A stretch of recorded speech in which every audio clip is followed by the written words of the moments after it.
This podcast, The Good, The Bad and The Vagina, is brought to you by me, Tess Lovely, a retired midwife, birth keeper, mother and sovereign woman. The views shared are my own and those of my guests. If something doesn't resonate, release it. It's not meant to upset or offend.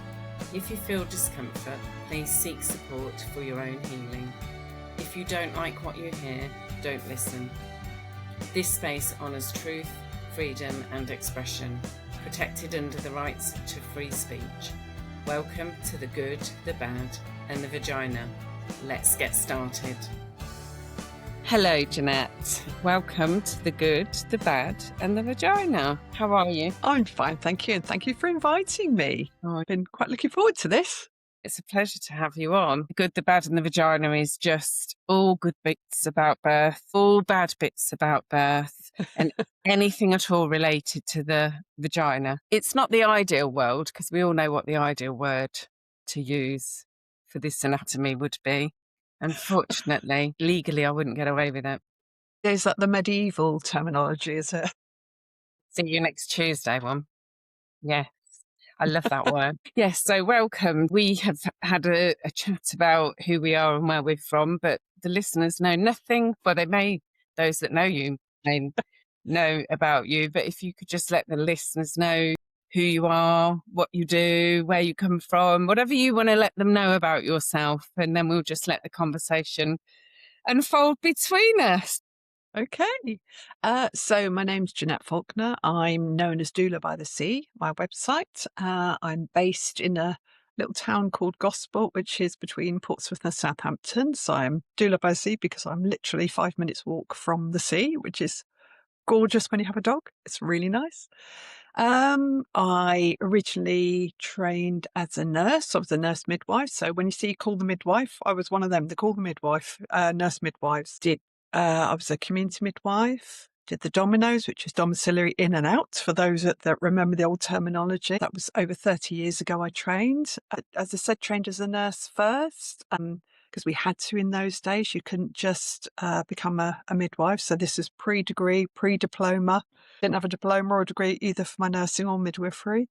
And then so it took me nearly 6 years to become a midwife, all told, because by the time you've done all your training and everything, and you had to work as a staff nurse as well before you could do your midwifery training. So you couldn't even go straight in after your nurse training. It was quite an interesting time to get that. I worked on the community, ran delivery suite. I was the senior nurse on duty and her senior midwife on duty, often on a late shift, so we'd carry the bleep as well. Tell the doctors what to do quite often when they weren't behaving themselves in delivery suite because you knew someone needed attention and they were like, oh, no, go and see them now.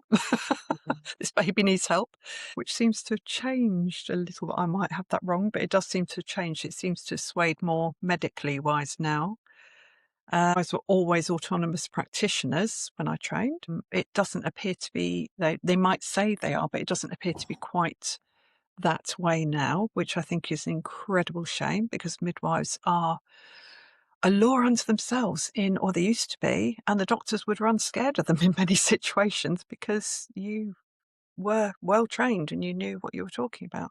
I left midwifery a few years ago. I actually got quite badly vaccine damaged from the hepatitis B, which was mandated. I wasn't as unlucky as someone who actually died a few months after her vaccination. So, of course, it was never put down to it, but it wouldn't surprise me. She had a massive fatal heart attack and left two young boys, and wouldn't surprise me at all if it was related. And then 2020 came along and I was hearing all these stories about women being left alone and not being allowed any partner with them in labour.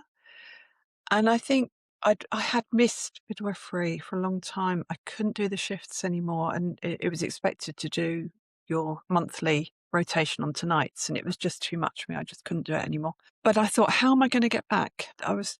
Just felt this draw back into birth work again. And I just didn't know the best way to do it. And I looked at this, I thought, should I go back on the register? And nothing really appealed with everything that was going on in 2020, the mandate, everything. And I thought, I am not getting vaccinated because of the injury I got. Just no, thank you very much. I am very glad I didn't have it now because I I've been absolutely fine. And people might say, well, you've been lucky, but I would say it was a good choice for me to not do it. Doulas weren't really a thing when I was a midwife. You had very few. And I know you've had Caroline on your podcast, and she was probably one of the first doulas in the country.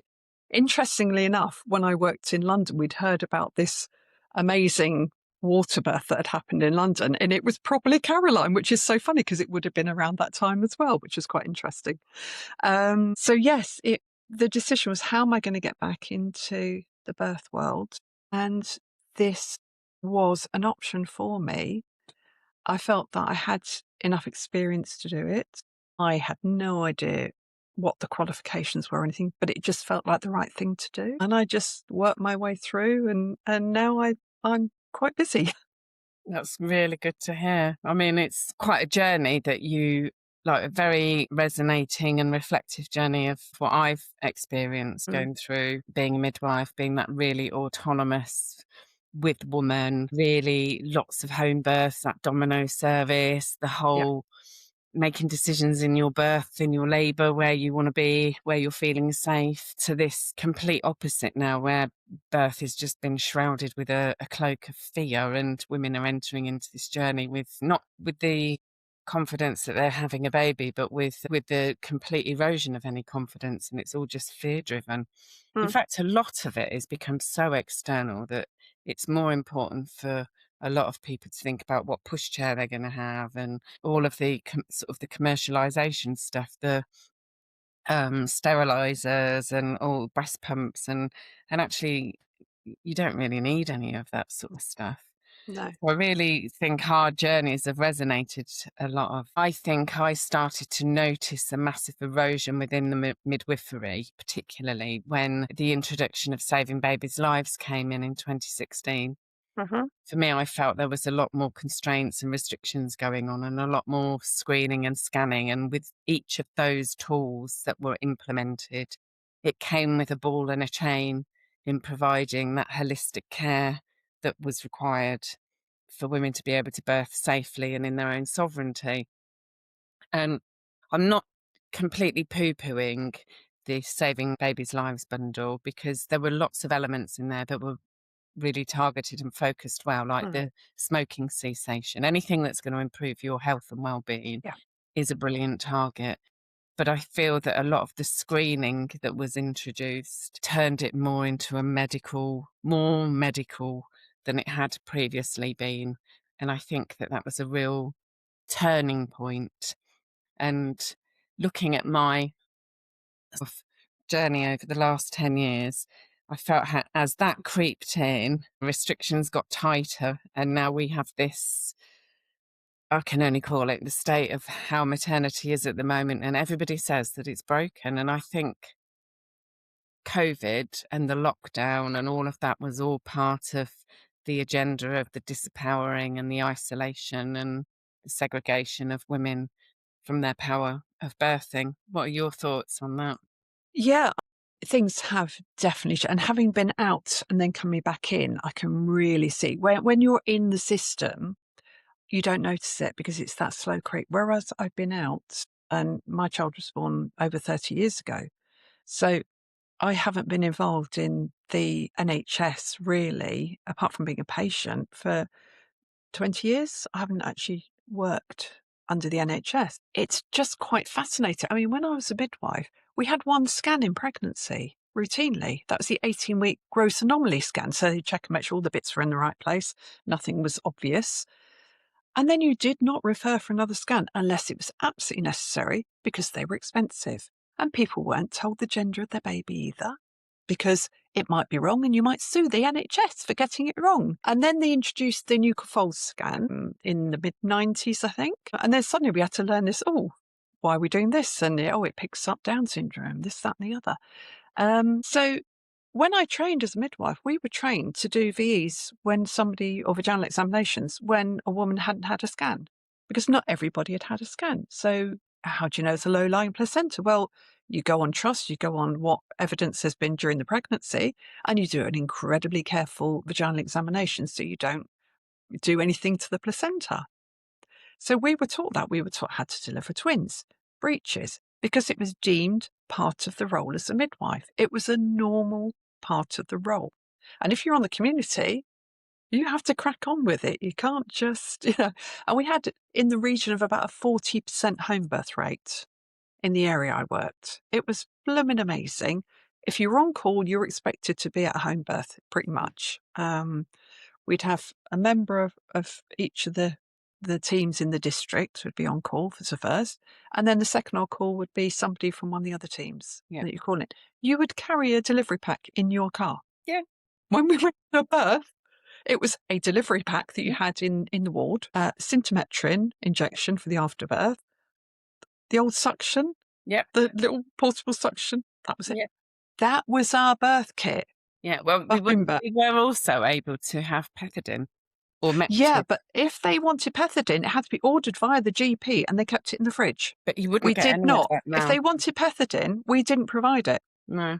It had to be, on prescription from the GP. So most women didn't bother. We didn't have water births. They were, like I said, rare as hen's teeth.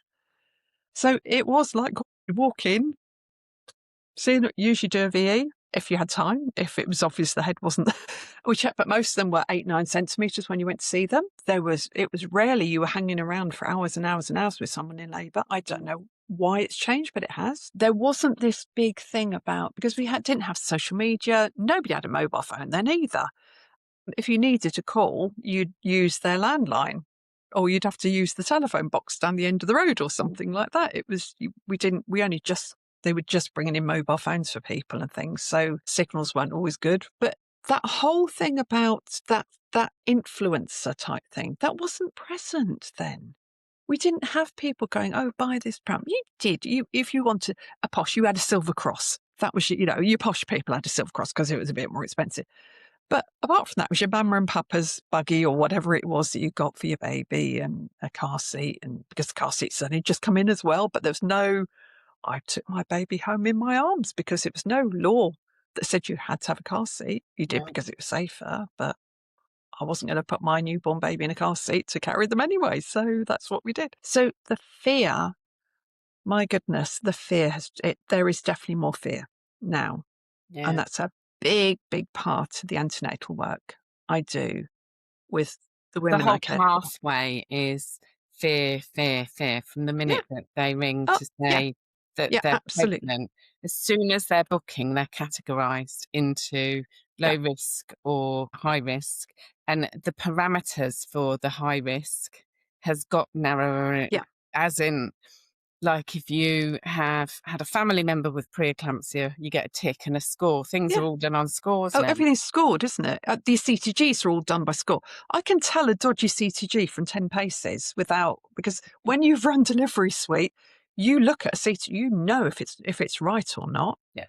Because I wasn't taught to score it, I looked at it. Has it got variability? Yeah. Is it flat? Have you got decels? Have you got all the things, does it look nice and variable? Have you got everything you need on there that looks like a nice normal fetus in there? Then chances are it's fine. And I think now there's no, it's almost like the common sense has disappeared. You're not allowed to use your intuition about whether or not you sense things are okay. We're not allowed to do that, or midwives are not allowed to do that. As a doula, I do it a lot because I don't do vaginal examinations. So I don't listen into the baby. I have to fall back on other senses, like how's she acting? Is there any sign the baby's in distress? What's the bleeding? Well, it's bleeding, but it's normal sort of dilatation bleeding. It's not abruption bleeding. What's the meconium? Well, the meconium's there, but does it feel okay or not? There's so many things that you look at as a whole. And what I found fascinating, because I don't do vaginal examinations, I'm pretty spot on at telling you how dilated a woman is without an exam. So the midwife will do it and she'll go, oh, you're 8 centimetres. I'm thinking, yeah, I could have told you that. It sounds big-headed, but you know by the way they're acting, by the way the contractions are. If the contractions aren't right, you sort the positions out because you know they're in for a long haul. You just know. There are 2 points when women will...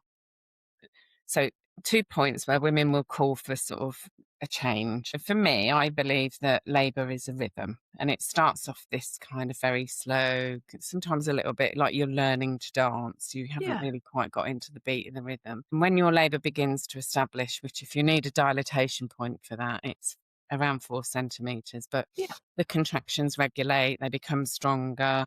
There's a different rhythm to that. So the dance changes. And because that rhythm and dance has changed, women will often ring or call or ask for pain relief at that point. So if they're in a Uh-huh. hospital or if they're at home, if they're at home, they're likely to call you as a doula, because that happens to me quite regularly. If they're having a home birth, that might be a point where they call the hospital to say things, they think they're in labour and da da da da da. Yeah. If they're in a hospital, probably in a different strange environment, they may ask for pain relief, because actually their abilities to cope is altered slightly. Their pain thresholds are altered because of them being in an environment that's not conducive to trigger all the natural pain relief that we have with this rhythm. And then Yeah. they'll totter along like that. And the point where women get sort of failure to progress quite often is because the cervix doesn't open like a centimetre an hour or whatever No. that's No. supposed to. It will jump, and it will jump between 4 and 7 to 8 Yeah. centimetres. And again, Yes. that's that rhythm changing. Yeah. And that's the point where women will go, I need pain relief. I want to go home. I want an Give me a epidural. cesarean. I can't do this. It was really interesting because I was at a beautiful, beautiful physiological birth on Saturday, free birth. And it was funny because when I got there, he said, should we ring the midwife? Because they were planning to have midwives now. And I went, no, not yet. Just feel like this energy, me coming in, I need this energy just to settle down for you to feel safe and comfortable and kind of see what was going on. But I thought, you're 4 centimetres. That's why you've rung me. That's why I'm here. Let's let this all just settle down. And then as things kind of picked up and da da da da, and he asked again, and I said no. And then when she said, "Can you ring the midwife?" I went, "Oh, now's the time." But I knew at that point she'd probably be sort of 7 to 8 Yeah. centimetres. Yeah. And then she says, they said they couldn't send any staff, and that's fine.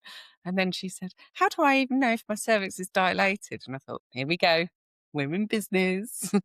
Yeah. And those are the skills that are now missing in Yeah. midwifery, because it's all become about charts and planning and BEs and external clarifications rather than Yes. Giving over your responsibility when the woman's in labour instead of internalizing things and Mm, actually trusting what's going on there. First thing she does is take a pregnancy test yeah, without trusting that. Actually, I know I'm pregnant, but everyone needs a confirmation of it. yeah, The doctor, "Oh, we need confirmation. You can't. There's no trust on it." yeah. Then you go for a scan to make sure everything's right. Women who don't have scans are vilified. It is up to them if they don't want a scan. Why is it a problem to the midwife if they haven't had a scan? Okay, there may be a problem with the baby, but generally, I'll tell you something from the experience I've got is most women know if their baby's got a problem or not. It's really unusual. It is, and lots of pregnancies will naturally miscarry, Yeah, spontaneously miscarry if there is a bit of an issue, and it's so yeah, yeah, so difficult because once that interference has occurred with the yeah, scan, the hormones that you naturally produce that will sort out all of this are inhibited. yeah, So then they end up having to go down a surgical procedure or a yeah. medical procedure because the natural balance or hormonal status inside is all disrupted. Or they just feel something's wrong. There's just the baby doesn't feel right. There's Yeah, something not right about the pregnancy. And yeah. it's either because the placenta hasn't anchored properly or Mm, whatever, or the baby's just not forming properly. It's actually really fascinating. In the last couple of years, I've had quite a few women contact me when they're literally got the blue line on the yeah, stick. And not all, but most have lost their babies quite early on. And it's almost like they know instinctively they need more support. They feel something's not right and yeah. they reach out really early. So I don't take any money or sign contracts or anything till women are 16 weeks minimum. Mm, And you hear a lot of doulas saying, "Oh yeah, I'll take this much payment and that and security play." I don't worry about it. I read because I know I'm a great believer in the universe brings the right people to you and your path will unfold. So why do I need to grasp at payments when I know it will happen? You get other doulas will say, "Well, oh, I get problems because people don't pay me and this, that." I've never had that problem. But maybe it's because I just expect it to be fine, and it is. It's I'm, the universal law of yeah, energy exchange, isn't it? absolutely, absolutely. But it's and it actually really upsets me when how many women go into hospital and go, there is something wrong, and they're ignored. So and I talk about this all the time. You get these women that go in and say, oh, they're trying to make me do this. I don't want to. Everything's fine. Why do they keep talking about induction? I don't want an induction. I'm not even due yet. And they're push. Oh, well, your baby, you always get the dead baby card, don't you? Because if you don't have an induction, they don't explain to them actually having an induction is more likely to increase the risk of baby ending up with a cesarean or going into special care or NICU because, that synthetic oxytocin creates all sorts of hypoxias and, problems with the baby. But you get these other women that go in and go, something's not right with my baby. Oh, no, you're just an anxious first-time mother. Off you go. Nothing wrong with the baby. And they go back and what happens? They lose their baby quite often because Yeah. they know. And we don't trust women. We have externalized everything. We've gone, right, I don't trust my own instincts. I'm going to hand it over to someone else to tell me. So, like, I'm pregnant, my baby's fine, all those things. So, we absolutely send over the responsibility to doctors with their white coats and their stethoscopes to tell them that yes, yes, my dear. Oh, you are low risk. No, you're not. You're very high risk because of this. And we believe them because they're doctors. It's what the Well, doctors tell you. and it was the way that the NHS was insidiously introduced. If you look back Yeah. at the history of the NHS and how it sold the brilliance of maternity service, and it was targeting a particular group of women who were from a deprived area that probably had 10 or 8 Yeah. kids. You were well able to birth these babies really, really well and health and safely.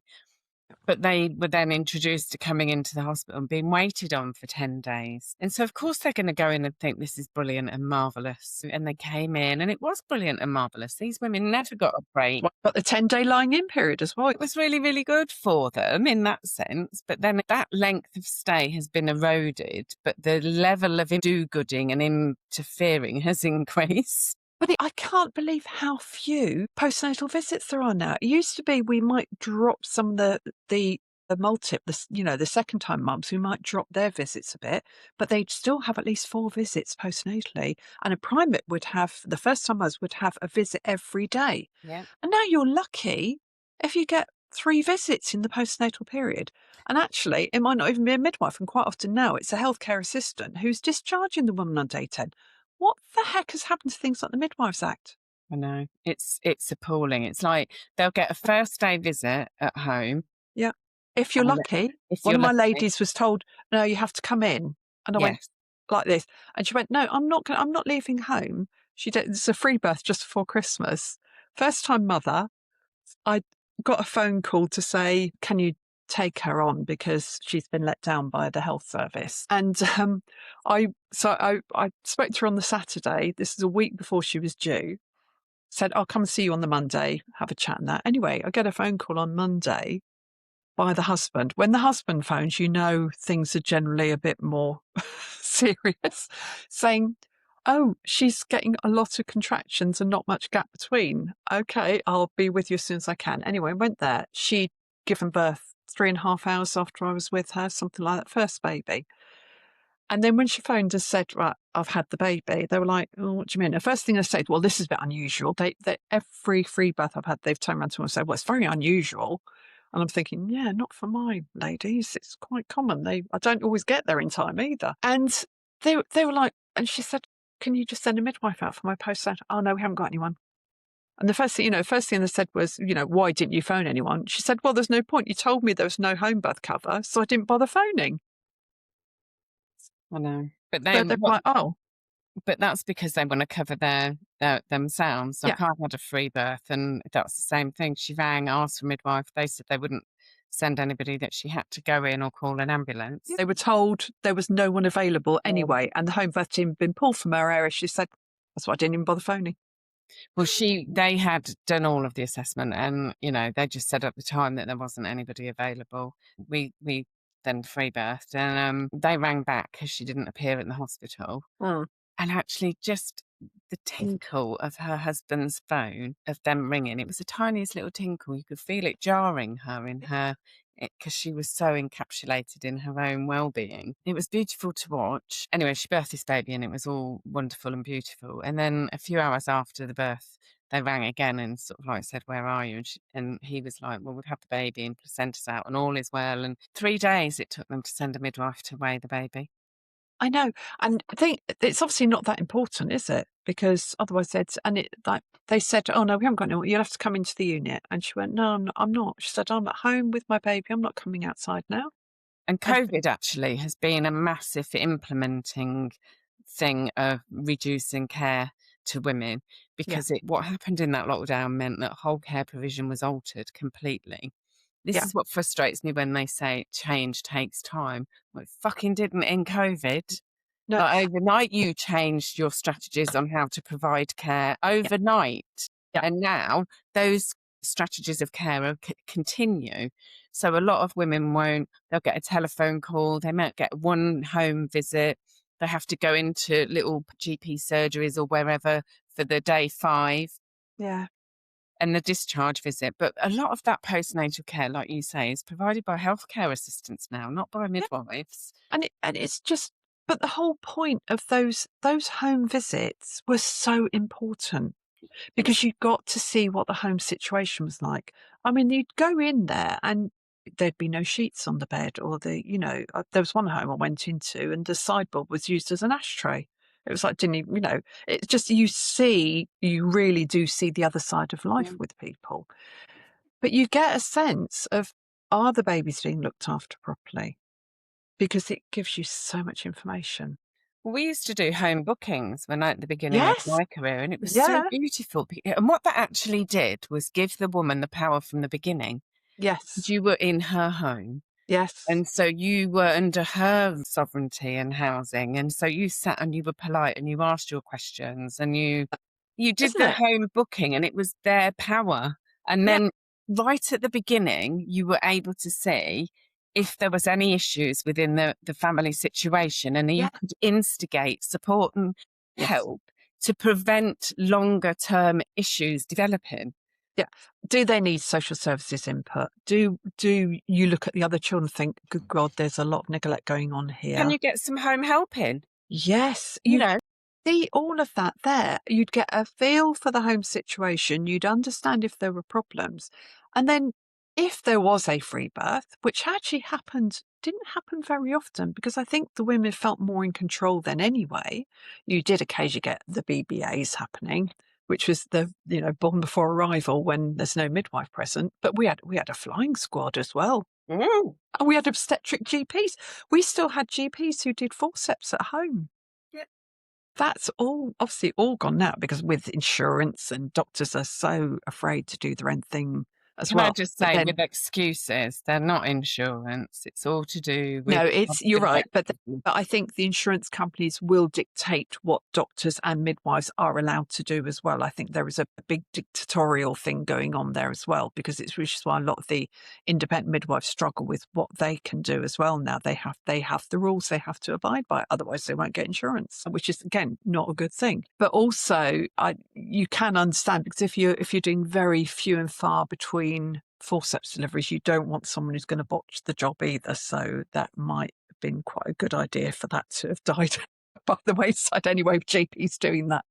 But yeah, I mean, I can remember it being a case if there was a BBA, there'd be a phone call into the labour ward.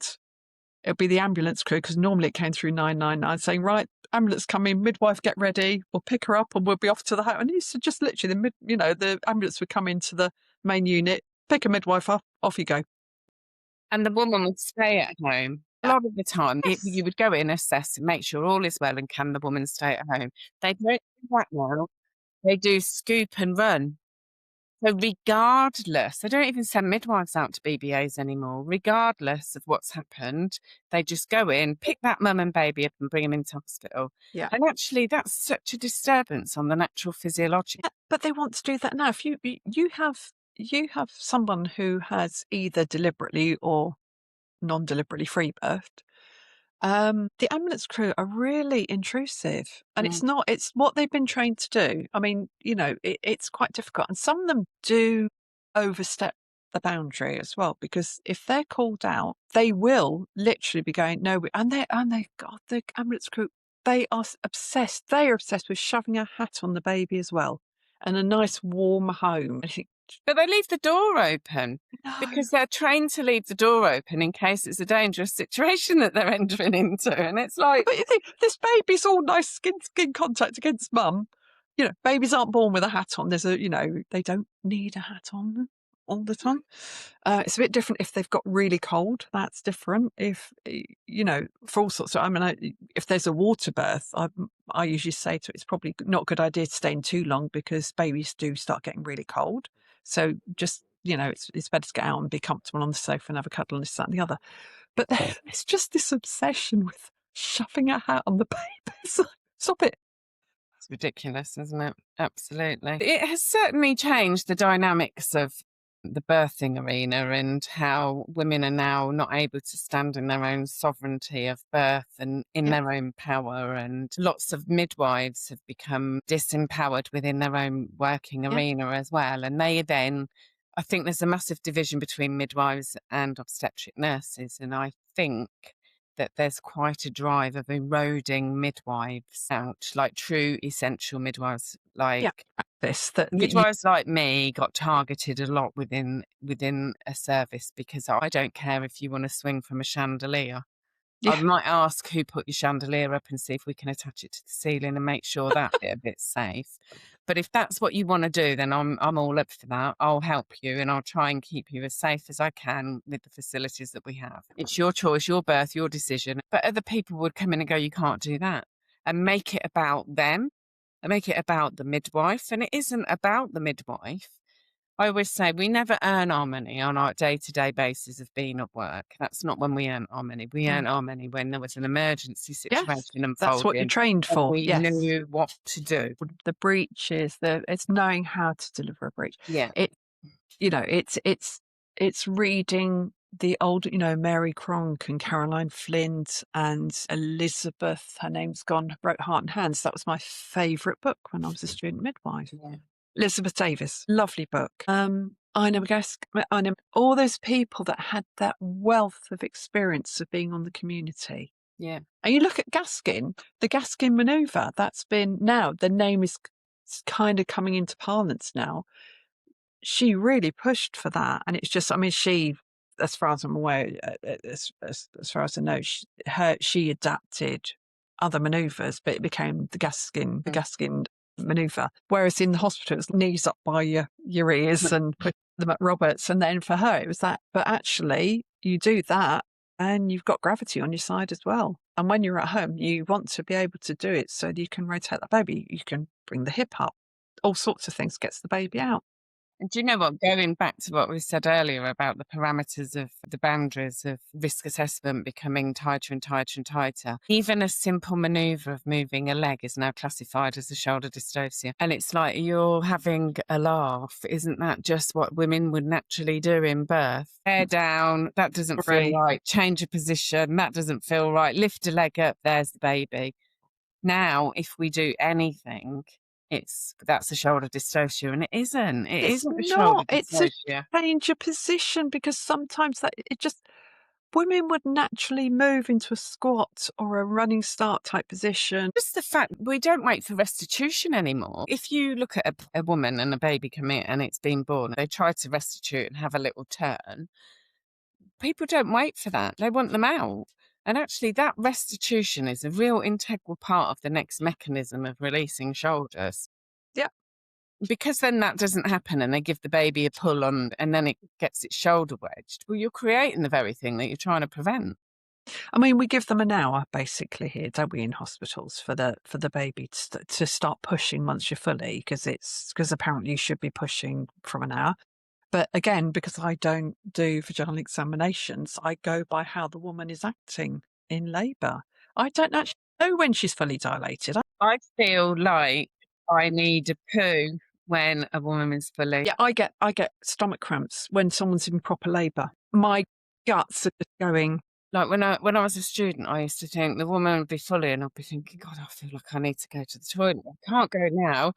And then it would pass, obviously, as the baby started really descending. And it took me a little while to realise. I've just got like I need to go to the loo when I'm with someone in labour. My guts are just cramping. And I sit there and I'm going, oh, and I know she's in labour, and I'll wake up and I'm thinking, oh, hello, why are my guts going? And I'll get a phone call. It's just the way you get so connected with the women you're looking after. But yeah, so officially you don't know when they're fully dilated when you're looking after them. You know by looking at them and the way they are, what's happening. But there's none of this, well, she's been fully for an hour or 2 hours. You just go by you just know they'll get that.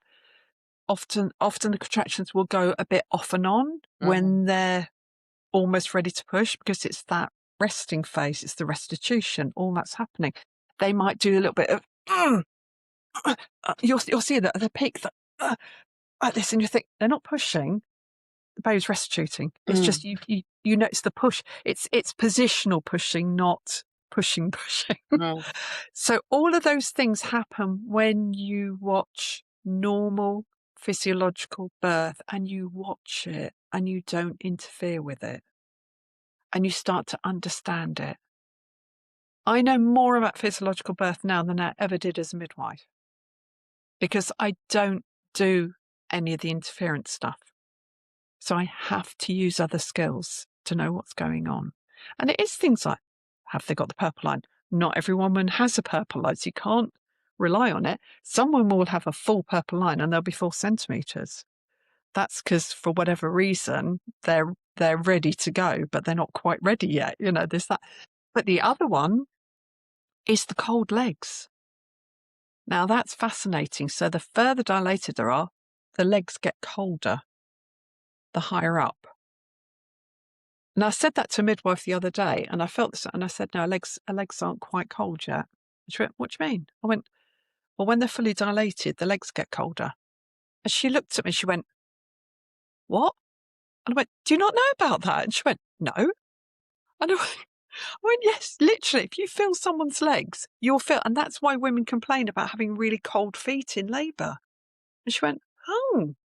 And it was fascinating. I love teaching midwives things. It's great. No, it's because all the blood is where it is meant to be, which is in the uterus, making sure that it's well oxygenated. Forgotten about, yes. And they often will complain about cold legs in labour. And there's the shape, isn't there, of the tummy? Like at the beginning of a labour, it's nice and round. And then when the baby's ready to be born, it's elongated. And then you look at it, and the top, where the fundus was, it's almost flat. And then they get this bulge where the babies drop right down. And that's the other thing, talking about babies dropping. What has happened to common sense around about 35 to 37 weeks when they go, your baby stopped growing? Did they ask if your baby dropped at all? Has your breathing got lighter? Oh, no, they didn't ask that. They just said, need to send you for a scan because the baby's not growing. But your baby's dropped. There's like a 2 centimetre difference between 1 week and the next with a drop. But that's because everything has become task orientated. So the measurements are altered. They cannot risk, and that actually it might be something wrong with the baby. They don't shrink. Babies don't shrink. If you know your women well, you can feel their tummies, and you can feel what's going on inside of there. But when you're relying on a tape measure to tell you that this baby's growing or not growing, you're not feeling. A lot of midwives don't palpate the same way that we were taught to palpate. Yeah, but I don't palpate either, because it's kind of a role of the midwife. We're doing it. But also I found, again, if you look at the abdomen, you can tell what position the baby's in. You don't need to palpate. You can see. And I'll say to her, oh, you've grown since I've last seen you. You can see the baby's grown. Do they look massively? No. It doesn't look like there's loads of fluid. It doesn't look like there's a tiny amount of fluid. But you can see, and you say, where are you feeling the kicks? And say, I'll feel them here, I'll feel them here. And you go, oh, yeah. And then you explain, right, that's because the back is there and that's there. You can see if the baby's dropped. There are so many things you can do without touching a woman. You just use those skills. Well, just listening to her, to her saying, oh, I was so tired for this last week, but my energy levels have come up again. And then I'll sort of say, was your movements a bit adjusted as well? And they'll go, yeah. And I'll go, that's because your baby was actually getting ready for growth spurt. So you could get tired, you eat more, you loll around a little bit more, and then the baby will have a growth spurt and you'll grow. And we don't recognise these growth spurts in pregnancy that happen every sort of 4 to 6 weeks. So if you're going in a mid-growth spurt to be measured, the baby's going to measure small.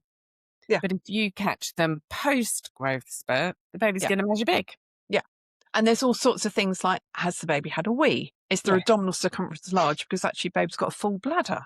So they haven't got much fluid around them. Well, did they check the baby's bladder? There's all these things that come up. And the other thing I love discussing as well is lunar cycles, because a lot of people have become divorced from the natural cycles, the natural world cycles. We are pregnant for 10 lunar months. Yeah. There are reasons we have the dates we have. Babies will engage around about a month before you give birth. It's around about a lunar month before you give birth that your baby engages. The full moon has an amazing effect on pregnancy and length of pregnancy. So I will look and someone say, right, my due date is, I don't know, the one day she was 3rd of January. That's full moon.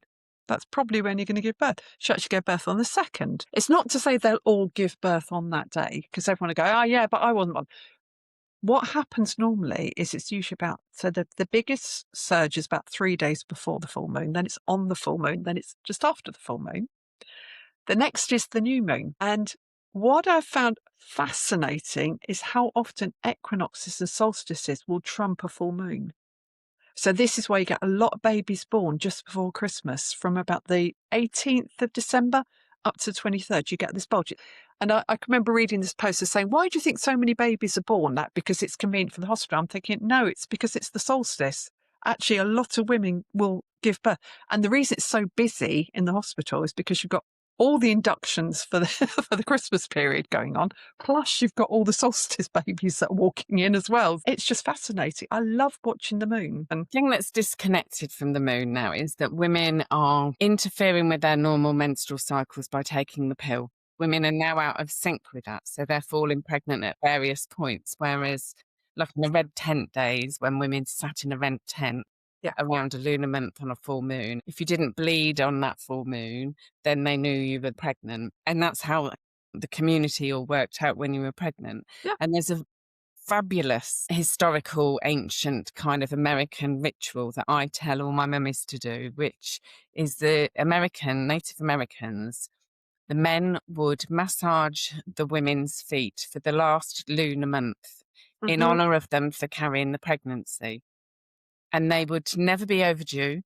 They would birth on the moon. And it's because of this kind of whole ritual in honour, and they're in rhythm with the Circadian rhythms of life. Yeah. And we are so disjointed in the Circadian rhythms. That's why more babies are born between 2 and 4 in the morning or in the afternoon, because the atmospheric pressure changes. Yeah. And that's the Circadian rhythm. Yeah. It's why it always rains when you pick the kids up from school. It's often 5 o'clock that I find, 5 in the afternoon, 5 in the morning. It's around that. I think they're often fully about 3, and then the babies are born about 5 o'clock. I think it's just so lovely, isn't it? What will happen is they'll go to the full moon and they don't have a period. So it'll be right, well, that's the first moon. But they could have fallen pregnant 3 weeks before that. But no, who knows, because it's like it was 3 weeks before. But so it'll be 10 months' time, 10 lunar months' time, your baby will be due. How wonderful. What news? We know if you are Caucasian, you generally will give birth around about 10 days over your due date, your estimated due date. About 10 days. Why are we pushing women into inductions as soon as they hit 40 weeks? Well, actually, we know the average is 40 to 10. Because what they did is when they took the average, of all ethnicities. And actually, we know that a lot of Asian women often around 38 weeks. Yeah. They're a lot shorter their gestational periods. Women will go 43 weeks. It's not unusual as well. It's interesting watching Somalian women because they historically, not so much now, work with a big community of Somalian women, and they wouldn't be induced. And they often went to like 43 weeks. Yeah. for a normal pregnancy for them. And then they'd labour really quickly. My son, he was due on the 1st of January and he came on the 26th of January. But my labour was done and dusted in a couple of hours. Yep. I had a contraction and I was like, oh, it's coming. Yeah. I just knew that one contraction. And I just knew at that moment this was the time that this baby was coming. Yeah. And then I called a couple of friends. They came. We birthed him at home. I was 45. It was my 5th baby. He weighed 11 pounds. It was amazing, like absolutely beautiful, like empowering thing. Mm. But just the fact that I was 45 ought to have triggered this like massive obstetric management How thing. did you escape? I just said, I was fortunate, okay, because my midwife, who I had with my second pregnancy in 1991, she was born in 1992, but in 1991, I was diagnosed with ovarian cancer when I was pregnant. Mm-hmm. And it was her who kept saying to me, do whatever feels right. I didn't want to have chemotherapy whilst I was pregnant because my mum was having chemotherapy. And I was like, I've seen what it's doing to my mum.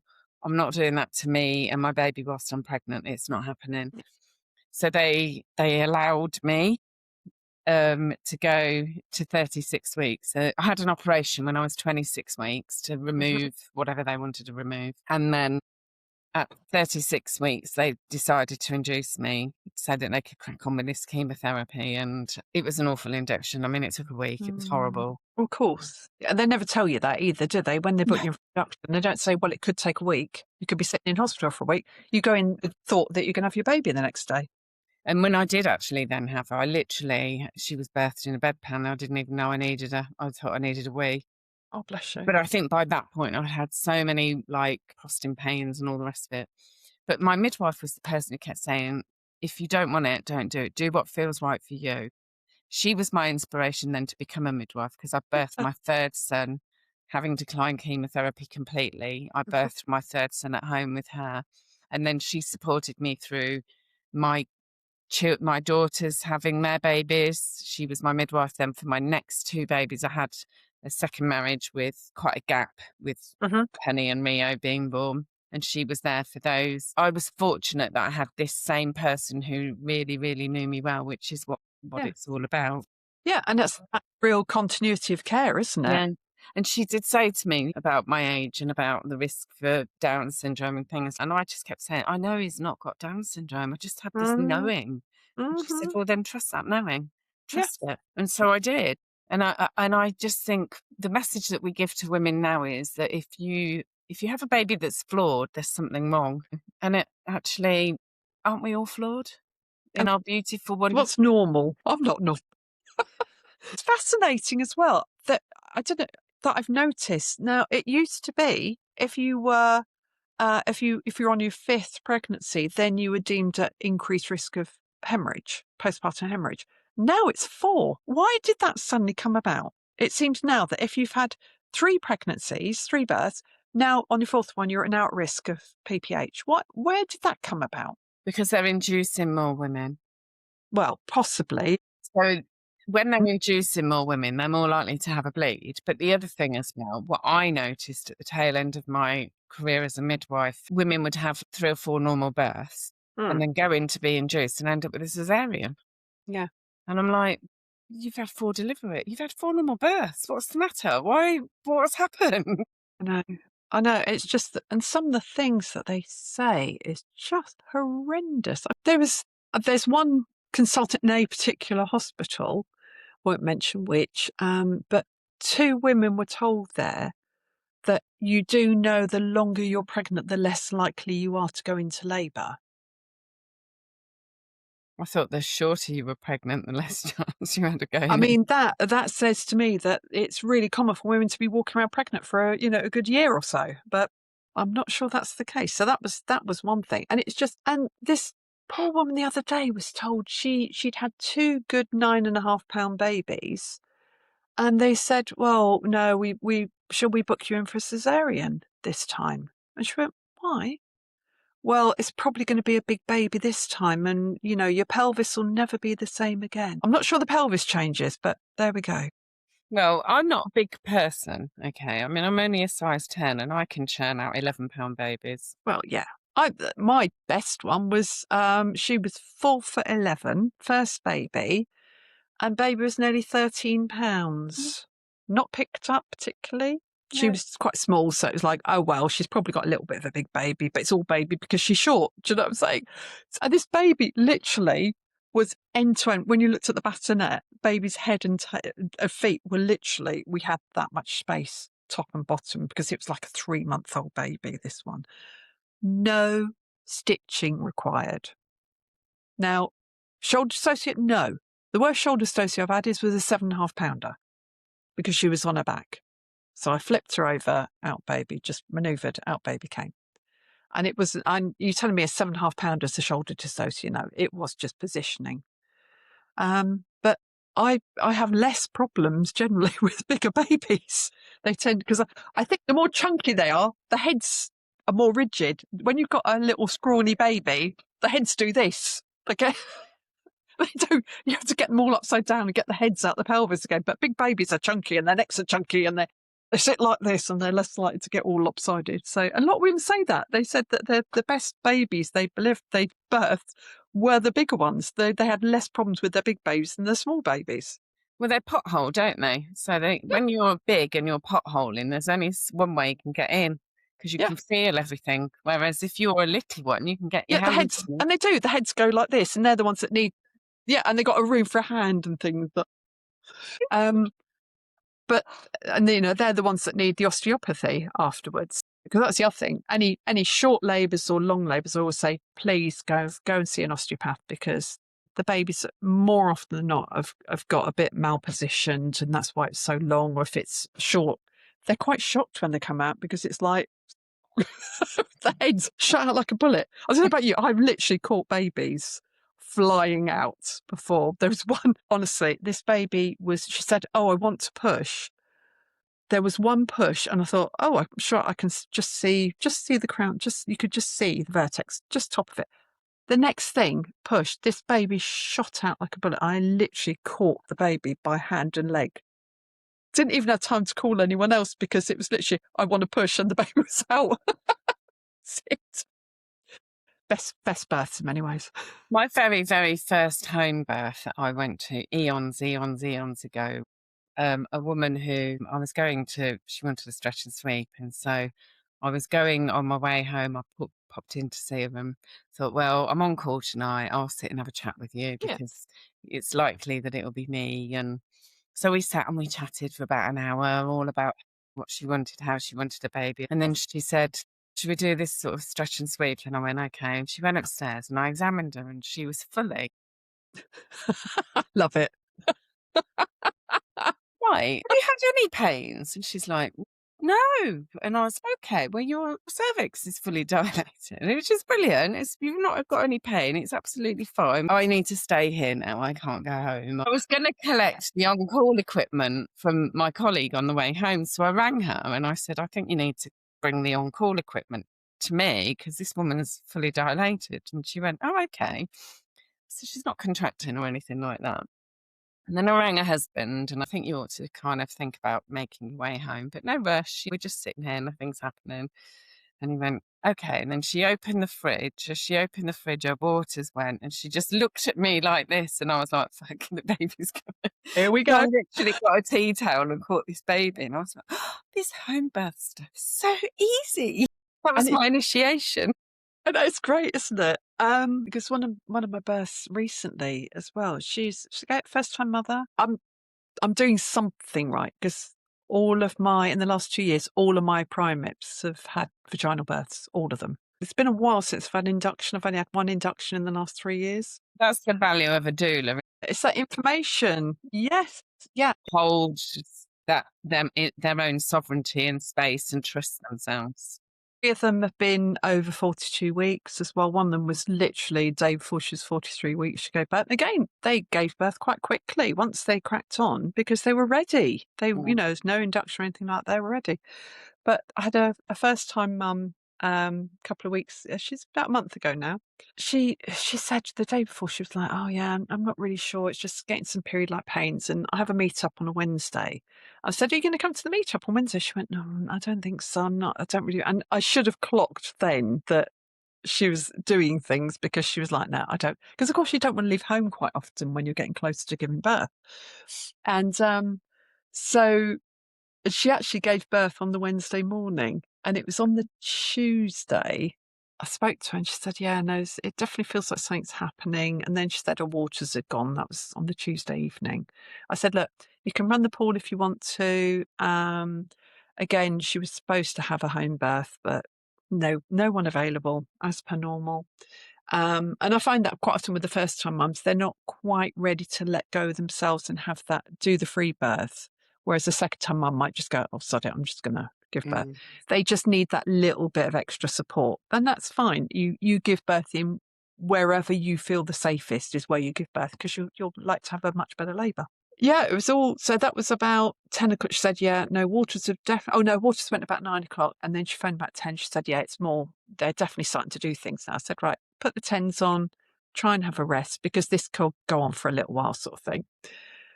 And then just after midnight, got a phone call from the husband and saying, yeah, it's about every minute and a half, lasting about a minute and a half. It's like, okay, maybe you should call the midwife and I'll get myself off to you. Get a text to say, no midwives available, we're going into the unit.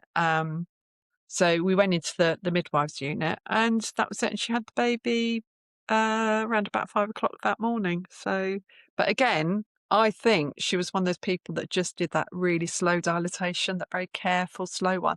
So you've not really got many pains or anything. But when her waters went, she was properly in established labour. So it wasn't early rupture. She was in established labour when that went. It's just that she had no contractions that were visible or sensorial for her. It's incredible what women are able to do and what our bodies are capable of doing, and how the distrust has caused disharmony within that physiological structure that's around us. But when you see it in its full glory, it is beautiful and divine to watch and be And present. the energy, Tess, the energy that you feel, the change in energy. And the smells. Yeah, it's you can smell when things are changing. Birth's got its own smell, definitely. And the change in the way they are, the smell change goes on. You can smell the adrenaline. There's so much oxytocin's got its own smell as well. It's just the smells of oxytocin, doesn't it? It's just the baby's bathed in love. Yeah. The babies are born in love and they're made in love. It's just beautiful oxytocin. And we go and then we start rubbing the babies and they're pulled about. No, just leave. Animals would reject their young if we started doing that. Because they're like, well, that's not my baby. And we expect women just to put up with it. I expect the babies to put up with it. It's not. The more I do this, the more I think we are doing harm to mothers and babies by interfering. We have to sometimes just step back. And I'm not saying there are times when you have to jump in. Of course you do. I've had to resuscitate a baby at home. I wasn't actually there for the birth. First time mother, I was called. So I'd woken up, checked my phone again, thought, oh, something's happening. Because you get such a connection with people. And, oh, she's on the loo, water's gone. I'm thinking, oh, crikey, that sounds like things are happening if she's sitting on the loo and her waters are popped. So I said, right, I'll make my... Anyway, I was halfway there, got a phone call, baby's head's out, but the body's not. And I went, how long? And he went, oh, I don't think it's been long. And all I could hear was her going, it's been ages in the background. So I said, right, barked a load of instructions about running start, this, that, and the other. And I said, no, as soon as we're off the phone, you phone the ambulance and I'll be with you as soon as possible. So I was with her probably about 7 minutes after the phone call. A baby had just come out then. So, but she had, and I let out a few swear words when I walked in the room, because the first thing you think is that if the baby's out, at least you can do something. You can resuscitate. If the baby's still inside, there's nothing you can do to resuscitate if baby's stuck there. But baby was actually out. That change position, everything like that just did the trick. Started resuscitation on the baby. By the time the ambulance crew got there, they were there about 3 minutes after I'd got there. And baby was coming round then. We started beautifully. So we did troop into hospital and baby was actually discharged the next day. Everything was fine. Babies are amazingly resilient. It's just, they cope with far more than we give them credit for. You deal with these things, but it's allowing nature to take its course as well in the best way needs to be. And I'm not saying I don't agree with this free birth society edict of what will be will be. No, if you can help, you help. You don't just stand there and ignore. You blooming jump in and do something if you need to. You resuscitate a baby if you need to. Every doula should do a resuscitation course, as far as I'm concerned, so that they're prepared and know what to do if the baby needs support. Why would you not do that? Quite often, mums, though, in those environments will naturally resuscitate their own babies. An instinctive thing will come in and mechanism will connect in them, and they will hold their baby and blow on them and Yeah, clear their airways and press their hearts and breathe yeah, up their nose. And that's quite an instinctive thing if we yeah. step back and not make it fear driven. But if we've disempowered them for them to think they're not able to do that and it's an outside source that's going to make their baby well and better and breathe, then they Yeah. won't. Yeah, but they do. But people freeze. Everyone acts differently with adrenaline. Mm. So, and I always say to my clients, there are 3 types of way you react to adrenaline. If you're riding your bike down a country and a big lorry comes along and knocks you off your bike, kind of thing like this, because it's big and it's taken up the lane, you'll either sit there going, "Oh my God, I nearly died," in a shaking, quivering heap, or you stand up and go, "No, I'm okay," or you pick the bike up and you throw it at the lorry. You will do one of those 3 things. And that is really good for helping women to understand how they will react in labour as well. They might start crying. Some of them will shout and get angry as well because that adrenaline surge. But for some women, they shut down as well and they stop and they don't know how to react. It's like they cannot. It's that freeze with you've got the fear, the fight, the flight, and the freeze. Because they always used to say fight or flight, but there is the freeze as well. And for some people, they literally freeze. They cannot move. And there's also fawn, isn't there? It's fascinating how people will react differently with different situations. And it's what makes the job so amazing. How many jobs can you say you see a brand new person that nobody's ever seen before? Oh, honestly, as a midwife, I thought that I had the best job in the world. Like it was for me, it was either the best job or the worst job, depending on which entity Yeah. I was experiencing. Since the Change in Babies' Lives bundle came in, it started to deteriorate. And I listened to a lot of my ex-colleagues and, the rarity of them. I think I have more experience of having wonderful, beautiful birth experiences than they do. And Mm. I've relinquished my pin. And I think they're looking at me kind of going, what? Because they're having to go in and deal with this 70% induction rate. So automatically they're not in a normal physiological event, whereas I'm going and dealing with normal physiological events. Yeah. I'm nurturing the women in their pregnancy, talking about diet, lifestyle, doing all that stuff that I loved doing in the beginning of my career. I'm now doing it again. I'm able to say to them, are you eating a rainbow plate of food? When they ring me and they go, oh, I'm really tired. I wonder what my iron levels are like. And I'm like, yeah, I mean, there is usually a little bit of a dip around this sort of gestation where you are, but you can go and have a blood test. That's absolutely fine if that's what you want to go and do. But you can also do this, which is increase your green leafy vegetables, increase your sort of vitamin C, like your citrus stuff, increase your protein, because all of those enriched vitamins and minerals all need working together in Yeah. order for you to produce the higher iron level that your body needs at this moment. Eat your rainbow of food so that you get your pot of gold, and do that for a week or 10 days and see then how you feel. And if you're still feeling a bit depleted, then maybe go and have a blood test. It's really fascinating, isn't it? Because I'm really hot on diet with Mm. my ladies. And this is why I'm sure one of the reasons I don't get inductions. I have fit, healthy pregnancies with my clients Right. because I make sure that they're eating properly, they're getting enough protein in their diet. Mhm. Collagen, people don't realize how important collagen is. So when the only time you make new muscle in your life is when you're pregnant. Mm. The uterus starts off the size of a walnut and it ends up obviously big enough to surround the baby. So you've got this 7-8 pound baby inside, all the water. But the top, the fundal muscle is bigger than the uterus starts off at. It's a good couple of inches of thick, nutritious muscle. that muscle, that all that new fibre is filled with collagen, which is what makes it lovely and fleshy and beautiful, and the placenta can anchor into it and get nourished, and the blood vessels can flow because it's lovely and fleshy. And that's how it works.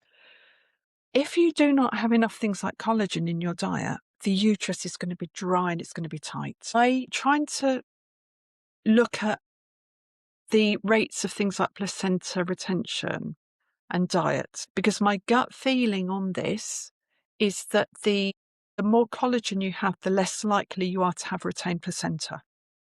Because my feeling is, because the fingers just all, so the placenta just anchors in to the wall of the uterus, and that's how your baby gets nutrients. Now, if you've got a very non-fleshy uterus, those fingers are going to have to anchor in deeper and deeper and deeper to get the nutrients the baby needs.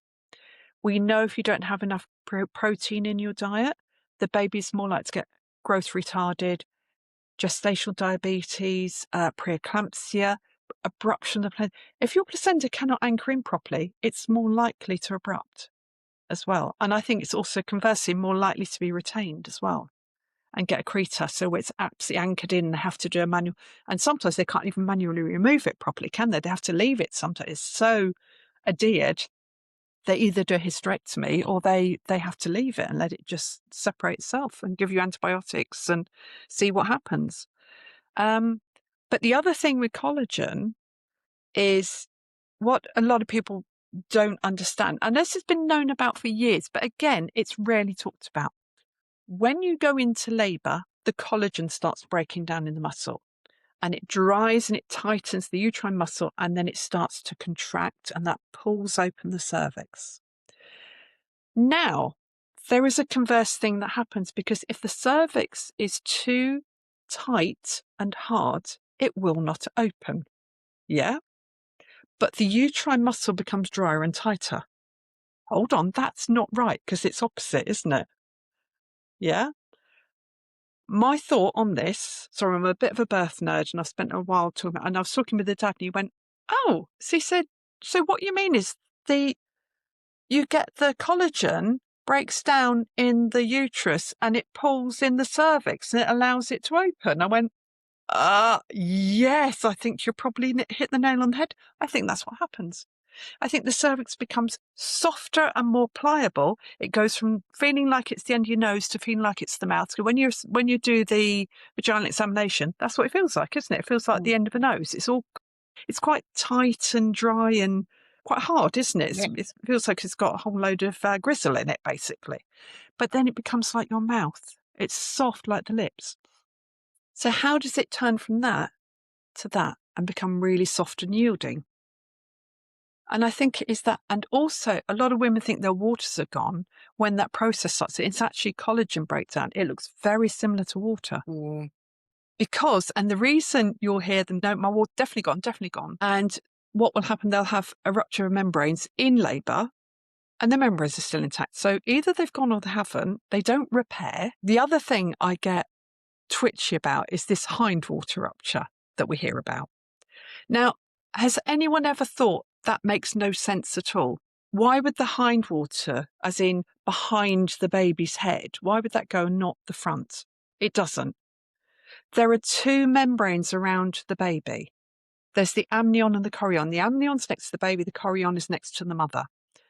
Why is it not that it's the chorion that ruptures? If the cervix starts to open, it's going to pull on the chorion. There's a reason babies have two membranes. That's if one goes, they're still protected by the second one. And you can get a gush because because between the membranes, you can get a pool of water. It's Leica. And there's a difference. We need to be sensible about these things, I think so. And we're not. I mean, common sense is gone. I always used to think or say that, and I still do, that position is the most important thing for a baby being born. If it's in a really good position. I mean, Jean Sutton was my idol in the 90s. I loved her. My cup is all brown because it was all brown in the olden days. But she talks a lot about even axial pressure. And if a baby is in a really good position in the uterus, then you get this even pressure all over that bag of waters. And if you applied And if you put a balloon over an egg cup of water and it was evenly placed and you pressed hard, you could apply an awful lot of pressure to that without it breaking. Yeah. But if you move the egg cup to the side and plied it, then the balloon would pop quicker because Yeah. the axial pressure isn't even. You can feel it on your own head. If you put a ring around the back of your head on there, on the vertex, which is what presents in a nice normal birth, put your hands around it, and it's quite a nice little diameter, isn't it, around there? Now, if you move your hands so the head deflexes, so if they're back to back, the head deflexes. So if you put your hands there, look at the difference in size of the diameter. It's massive, isn't it? But also if you feel your own head, it's quite flat and bumpy there, isn't it? Yeah. Whereas your vertex is a lovely round shape that presents on the cervix. That's why posterior babies take really often. That's why the contractions tend to be off and on, because you haven't got this beautiful regular presentation, lovely circular presentation that sits in the cervix beautifully. And the uterus is actually trying to maneuver the baby. Yeah, which is why you get that positional pushing and everything that happens to get the baby. Waters will break early, and a lot of women whose waters break, it's actually a malpresentation. If they actually got down on their hands and knees and mopped and swept and toothbrushed their carpets, they would probably, once the baby had rotated, go into labour. But it all becomes an obstetric management case from the minute the waters are broken. And I always talk about our grandmothers. Well, I know I'm of an age, and you're of an age. You're similar. Our grandmothers were on steps scrubbing the steps. That is a natural rebozo. If you think you're on hands and knees and you're doing this, you are wiggling that backside. It is natural rebozo. Yeah. In a position that helps. And if you're in labour and you're carrying on with the housework and this, that, and the other, dealing with the kids, bending up, you're going to have a fast labour because you haven't got time to sit down. Modern life is an absolute anathema to a natural labour because with sofas, so instead of sitting with your knees below your hips level, in a sofa you sit like that, you tilt your pelvis backwards. This is why biomechanics is so important. And again, I think one of the reasons that my ladies have good vaginal births is because I go through all the biomechanics with them as well. Yeah.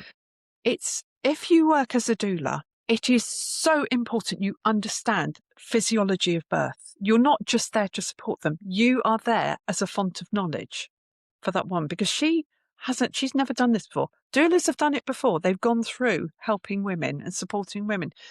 You need to know what good physiological birth is and understand it so you can support your women. Yeah. And I've seen a real surge in midwives leaving, like myself, leaving the profession and becoming doulas because they want to continue doing their birth work of what they're skilled at doing. Yeah, and be a midwife, be with woman. I feel that midwifery defined me for a bit. I felt like I needed to be a midwife to do that. And I'm so glad I've been able to step into my power and be with women in the capacity that I am doing. Those women that are doing doula work where they're not necessarily have that level of understanding, training and experience like you and I absolutely need that sort of teaching on the normal physiological process of it, because they may have had their own experiences of birth, but they need that extended knowledge and experience of doing that job. Yeah. And you learn, and it's a bit like your driving test. You don't learn how to drive until you pass your test. And it's a bit like that when you don't really learn how to be a midwife until you have observed several labours and you understand the process of physiological birth. And I say every time to my ladies that no baby is the same. There has never been and never will be that unique package of those two souls on board. That mother and baby are two unique souls together. I've never had two birth experiences because your babies are not the same. And your babies will react differently to your hormones. You will react different to your baby's hormones. Your baby will go in a slightly different position depending on how many weeks they are when they engage and all sorts of things. What experiences you've had in pregnancy, that affects your baby. Are you ready to give birth? All of those things affect you and affect your baby. You will never have that combination of that mother and baby. Those two souls together, you are a unique package each time. how can we dictate what is going to happen to you in this pregnancy and labour when we have never had that combination before? I always say that when we're in a relationship with anybody, and it doesn't matter who it is, you and I now are sitting here and we're making our birth cake. Okay. Well, I've got my ingredients, you've got your ingredients, and we're coming together, our two universes, and we're chatting and we're producing our Yeah, little birth cake. That's yeah, what our cake looks yeah. like. But do you know what? But you have a sponge cake because you don't like fruitcake, and I like fruitcake. But we could mix them together and it'd taste quite like a country style. We'll have different tiers, won't we? So you can have the one tier and I'll have another. But that's how it works, isn't it? So even to bake your cake, you have different recipes because Exactly. people have their own tastes. And that's the same with a woman having a baby. That's exactly what happens. So if you're in a birthing arena and you're there with your husband or partner and you're doing what you're doing, and the morning midwife comes in, what that you create together as an entity is what you guys create. If they don't gel with that midwife, then that inhibits that element of birthing process. Or maybe they get on super, super well and it's brilliant. And then the late midwife comes on and that stalls the woman's labour because she's sad that other midwife is going home. It makes a massive difference. It's a grief process with it. I mean, I don't know about you. I've gone and taken over for a break time from another midwife, and I've had someone say to me at the end of it, "Can you stay and look after me? I feel safer with you." And you Mm. think, oh gosh, how do you handle? Because you can't turn around to the other midwife and go, well, actually, she doesn't feel safe with you. It's a really difficult I situation, isn't it? know. That's happened to me before. I looked after a woman once for relieving a midwife. And I went in and this woman, I was there for like half an hour and I thought, oh, she's cracking on now. She's just suddenly Mm, like really up to yeah, anything. funny that. And then when the midwife came back after a lunch, I said, I think she's about to give birth. And she went, oh, I don't think so. She was only 4 centimetres. And I was like, no, seriously, I really do think she's going to have a baby in a bit. Just observe her. And I went out. And then she came out 10 minutes later going, she wants some pethidine. And I'm like, she gave this woman a full dose of pethidine. And 10 minutes later, when the full dose had gone through her, the baby was on the bed. Oh, and I was just like so disheartened with the whole thing, thinking, you're not looking. And almost it was because I had said, I think she's going to have a baby now. Yeah, It was like, well, no, she's not, because you're not saying. I know. But then that's their ego, isn't it? Instead of going, oh, well, that's a possibility. Yeah. Not, oh, okay. She was Oh, 4 so it's unusual, but yeah, it can happen. You have to be willing to accept that you are wrong sometimes and have the grace to admit that yeah. and know that actually some people just gel better with other people than you might do. Um, It's like when you get clients come, not everyone comes to me, we'll have a phone call and I won't be the right person for them. That's absolutely fine. I'm not a youngster. Some people want somebody young with them. Other people want an older doula because they want someone who's a bit of a mum substitute. And I'm mm, actually at the stage I'm more of a granny substitute for some of them now, because they're like 25 and I'm 60. So it's a little, I'm granny age for some of them now. But different people are after different things. And we have to have the grace to accept that we are not everyone's cup of tea. yeah. Yeah. And it's just what one will gel with one, but we won't. It won't be right with another. No. Yeah, absolutely. And I left midwifery. I thought I'll just do education. I'll hand Yeah. in my pin. I'll just educate women, set up classes, do support groups. But that real drive and calling, just I couldn't get it out of my system. And I'm so happy.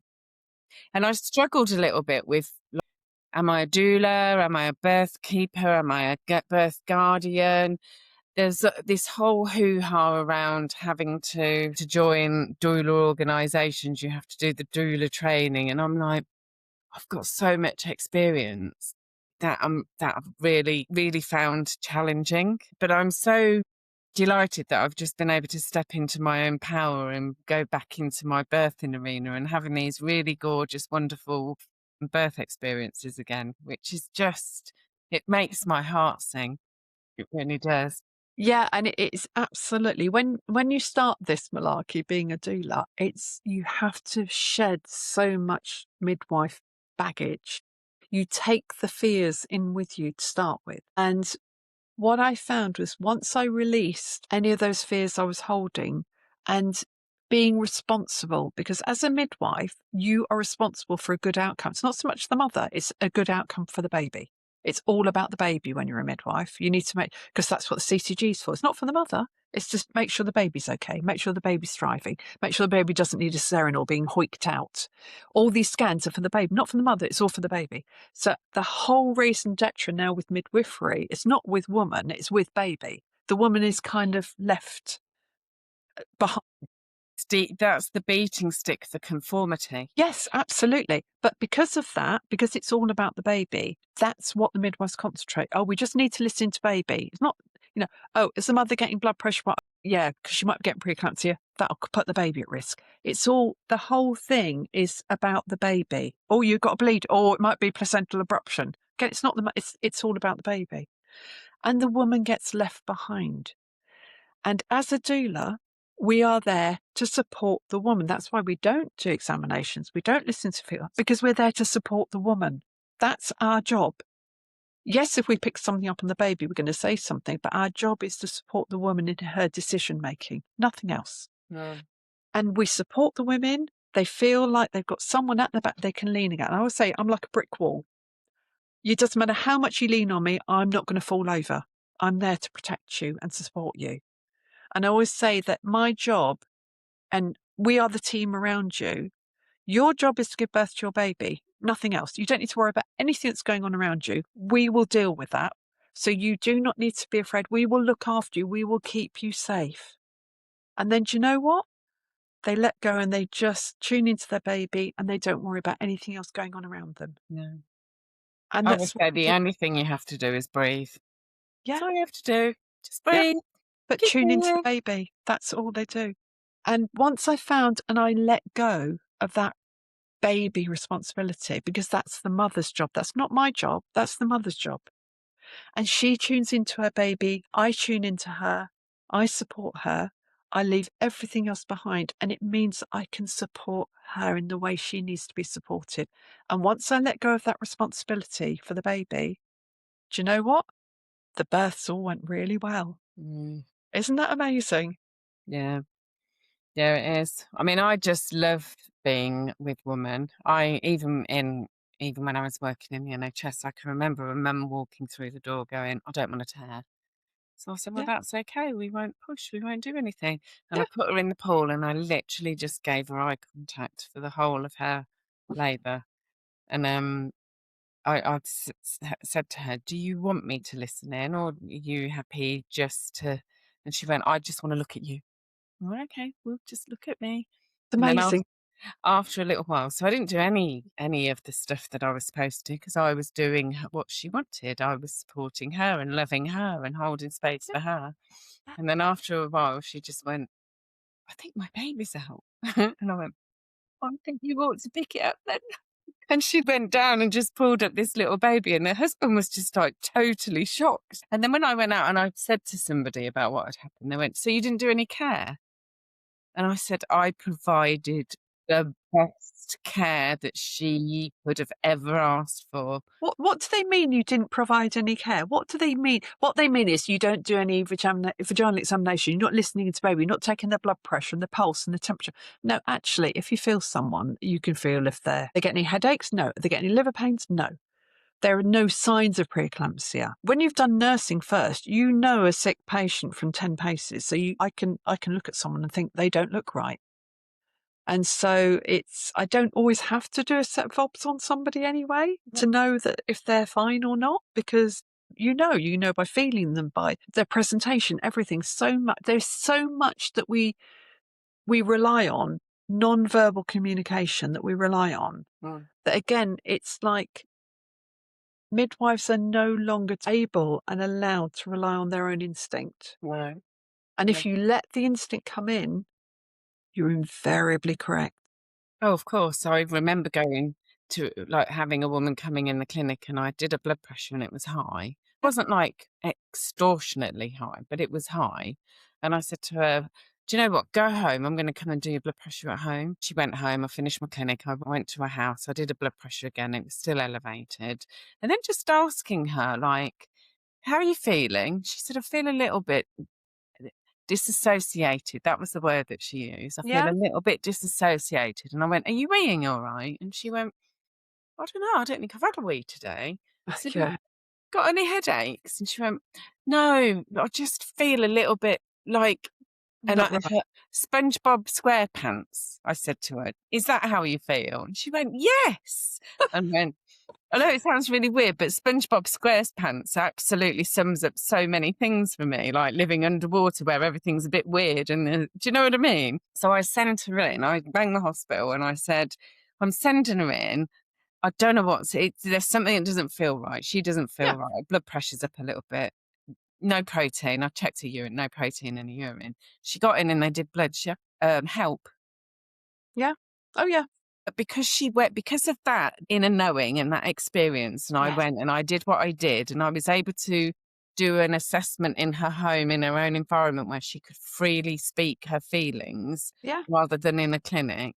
She went in, she had her bloods, and it was found that she had help. That saved her life. You 'Cause know, HELP is yeah. such a serious condition. I know. I had somebody on the antenatal ward when I was a midwife, and every time she was there for a couple of weeks because her blood pressure wasn't stabilising, and they kept her. She was about 36 weeks, I think. I can't remember exactly, but she wasn't quite term. But she was quite young, early teens, but she'd had a previous overdose on paracetamol. So, of course, her liver is at risk. And if every time you have something like that, you've got a risk. So I'd be looking after her, and every time she'd be saying, it hurts, my belly hurts, and I wouldn't be happy about her blood pressure, and she was headaching. I'd send her up to labour ward, come back the next day, think no, she's back on antenatal again. And again, I'd be looking off thinking, I'm not happy with her. And she'd be going, they keep telling me it's nothing, that I'm making up. I've got this just because they said it's because they think I'm making up because I had this overdose before, but it really hurts. And she kept pressing on her liver. It really hurts, really hurts. 3 times I sent her to labour ward to say, I am not happy. I think she's preeclamptic. This is not right. And she was sent back. Anyway, I went off. I think it might have been when I'd finished, actually, and I heard from someone she'd ended up with a liver transplant. That's sad. Young girl. A young girl. And I thought, just because they wouldn't bloody listen to her. Yeah. And I thought, I mean, I was angry, but I thought at least I did everything I could. And I sent her up and I said, I'm not happy with her. And they were getting really fed up with me. But something didn't feel right, the whole picture. And this is what you always have to look at, the whole picture. And that's where I do homeopathy as well. We look at the whole picture of somebody. It's not just one symptom. What are the symptoms? What's the headache like? What's the abdominal pain like? Is there shooting pains? Are they tired? Are they sleeping? Are they doing this, doing that? All of those things. And you take the whole picture. If you only take one symptom, again, if there's problems in labour, don't just take one symptom. That's what they tend to do. They'll go, oh, she's bleeding and she had a previous section, she's bleeding, so we need her on continuous monitoring. No, that's a little bit of normal labour bleed and there's no other symptoms. She's got no pain. She's got everything's all right. But because there's that one symptom, you jump on it straight away. Have to look at the whole picture. It frustrates me when they won't now release a heavy show away from a PV bleed. It really frustrates me because, as you say, when that collagen has been released and then the cervix opens up, but if you have all that collagen down there and it's a bit watery, it's going to present as a little bit of a blood loss. Not like, and I always say, is it like a heavy period? Is it bleeding like that? Are you bleeding like a period? No. No, it's not big You're not clots. bleeding then. Yeah. You're not bleeding. No, it's blood-stained liquor. That's normal. Yeah, but they've changed that guidance. And that's the other thing. And that's the other thing that gets me, sorry, so I'm on a rant now, is low-lying placenta. It's really common. You have the lower segment is not formed until around 36 weeks when the baby engages. When you do that, if you have a low-lying placenta, as soon as it does this, it is clear of the cervix. It's not a problem. The other thing is the placenta is lobular. It's made of 15, 20 lobes that all attach separately. It's made like that so it is flexible, but also if you have an abruption, and I'm not saying this is not, and everyone gets twitchy with this because say, well, if you get an abruption, the whole thing could come away and the baby die. Yes, that can happen. However, with a very low-lying placenta, and I'm not saying it where it's over the top, if it's an actual proper previa, then I think you have to be obviously a little bit more careful. But if it's low lying, it's not actually in the way of the cervix. Even if that little bit comes away, generally it's one lobe, you might get some bleeding. But apart from that, the whole lot does not come off usually because it's very flexible. So you might get that little bit peeling there, but it just, as the cervix opens, it moves away. That placenta. So now it's like, even if it's half a centimetre away, oh, we better give you a cesarean. It's not over the cervix. Yeah. They don't need a cesarean with that.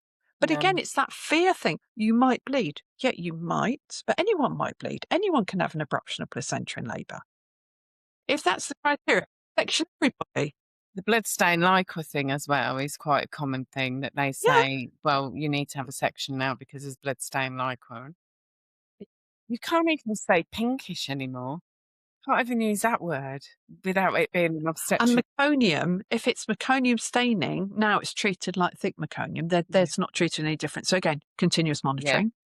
Yeah. But actually, all the research says that intermittent monitoring is as effective at picking up problems That's as continuous because monitoring is. we know that the lie that was told when continuous monitoring, when CTG monitoring was introduced, there was no robust evidence to support what it was doing. And all that's happened over the years is that when they've declared a lie, they've then carried on trying to prove the lie is not a lie. And it is a lie. But it's not just that, though. The thing you have is exactly the same when governments change. The first thing they do is interfere with education. They put a new education policy because they have to be seen to be doing something. And it's the same with labour. You put women on continuous monitoring because you're seen to be doing something. It doesn't matter if it's more protective or not. You're seen to be doing something. So if anything does, the shit hits the fan, they can go, oh, we did all this. It's not our fault. No. You can't sue us because it's not our fault. But it doesn't matter that the abuse that we've done in the coercion to getting you into doing what we wanted you to do to protect ourselves. Yeah. Because that's what it all is. I mean, my latest thing is to say to the women, I get women to say, thank you for all your care offerings that you're offering to me. I'm an intelligent woman. I don't need those offerings to reassure you. But if I need them to reassure me, then I will ask for them. Exactly. And the whole BRAIN acronym and everything like that, because it is the amount of times that they cannot produce proper data. And when you ask them, they'll say, oh, yeah, if you have this, you've got a 300% increase in risk. Oh, okay. So what's the actual data? And they'll say, well, it goes from 0.25 to 0.75. So there's still less than a 1% risk then. But yes, it's, but this is why women need to start questioning. And they just pull things out their arse half the time. They are so disempowered now, women. They've been so minimalised over the years that they're like little rabbits caught in headlights sometimes. There is a big surge of women coming. If a doctor tells you that this is a problem, you're going to believe them because doctors know what they're talking about. That is drilled into us. And as women, we are good girls. We are trained to be good girls from the beginning. Yes. And we are trained to not question, to just do what we are told and not question. Yes, absolutely. And then that leads on to a doctor, usually a male. It's a bit different now, but actually, unfortunately, a lot of the female doctors are very patriarchal as well. Well, I know have a theory behind all of that. I know better than you because I've had all the training. Yeah. Yeah, I have. And it's like people say, well, who do you think you are? You're not a doctor or you're not a specialist. No, I've just been doing births for several years. I know what I'm talking about. But yes, I am a midwife. I train as a midwife and a nurse. And it's just that, but they have no qualifications at all, nothing at all. But they think they can argue the point with you. And I had one male midwife apparently tried to tell me that, so loads of babies died at home births. And I'm thinking, well, not under my watch, maybe under yours. So what's you doing wrong? My theory behind it is that when the NHS was introduced and it was sold to women, come and have a little break, and they bought it, after they hit sort of like the 50s and the 60s, they suddenly began to realise that they were being strapped to a bed and they didn't like it. So they started standing up and complaining and going, no, I'm not doing this. Then men were thrusted into the birth arena. Because what's the first thing that came out of Man's voice, who incidentally wasn't ever involved in childbirth, was do what the doctor says. Oh, yeah. So then we had this breather of about 20 years where there was men in the room going, do what the doctor says, and women became compliant again. And then when they started standing up and going, I'm not doing this, they've now thrusted female doctors into the room, which are just wolf in sheep's clothing. And so when a woman is saying to another woman, I am going to do this, you think that they're on your team, but they're not. They're on the obstetric team. No, but I would argue the point about men in the birth room, that's happened for hundreds of years. There's always been, when they developed the forceps, it was literally under the cloaks, and they would hide it to prevent, the woman being her sensibilities and her fainting and things like this. So that was a royal thing, wasn't it? So you had up to probably about 300 odd years ago, it was always midwives that attended. And then the obstetric doc came into being and these specialists. And that's when, if you were rich, you would pay for a doctor because they're better trained, of course. So, and they would have the instruments that would pull the baby out if the woman was too tired or what have you. And of course, it was Louis XIV who started the tradition of women giving birth on the back so he could see the birth. So a lot of these things have come from rich families and men running the birth space, because it was always that crone. And I keep saying we need to get the word crone back again. It's been used as a derogatory term, but I'm a crone. It's wise woman. It's you use nature, whatever you need to use to keep things as natural as possible. Yeah. But it's that the birth space has been encroached for many, many years now. Yeah. As support partners was part of the plan of disempowering women, because men weren't involved in birth in that sense. No, not at all. I mean, so that's only been really the last 40 years you've had men in the birth room. I don't always think they should be. Yeah, It's about getting women to comply to the doctors, trying to control this scenario. They will turn around to the partner and say, can't you talk some sense into her? So once we then had the obstetricians, the female obstetricians coming in, and women have started standing up again going, hang on a minute, the Saving Babies Lives bundle came in, and now it's all become about the baby. And the baby never was part of that arena. It was all about the woman. And so here we are in this modern world where we've got babies being the central focal point, like you're saying, female doctors that are the wolf in sheep clothing, men of changing now, because they are beginning to support women going, she doesn't want that and we're not going to do that. But that's only because they've sat and witnessed their women being butchered and annihilated by the male. And then this patriarchic system that should never have been involved in this sacred moment. It's a sacred moment of life, bringing life into the world. Yeah. It needs to be respected and honoured and loved, not yanked and tortured and butchered into the world. I actually think that one of the reasons there's a higher divorce rate now is because so many men have witnessed trauma. Whereas before they were kind of, oh, well, the wife's here, have a bunch of flowers, well done, or have a ring or whatever. They're given that for well done for giving birth. But now they're witnessing absolute trauma. Yeah. And and men are not recognised when they've been through trauma. They're expected to just suck it up. But so are the women. Oh, no, I agree. But women are more likely to go and seek help, whereas a man will sit and brood. It's quite unusual for a man to go and seek counselling or something for his trauma. Yeah. And he will just think, well, yeah, I'm a bloke, I have to put up with it. And it's so under-recognised. Yeah. And it causes depression. And I think it's one of the reasons the divorce rate's gone up as well, because men are seeing this trauma. And they're not designed to see the trauma of their loved ones in that way, because it emasculates them. Because they cannot do anything. They have to sit there and watch what's going on. They're powerless. And it's an awful feeling. Emasculates them. They cannot. They are the protector. It doesn't matter how modern we become. You still have the roles. The woman is that life giver and the man is her protector. That happens.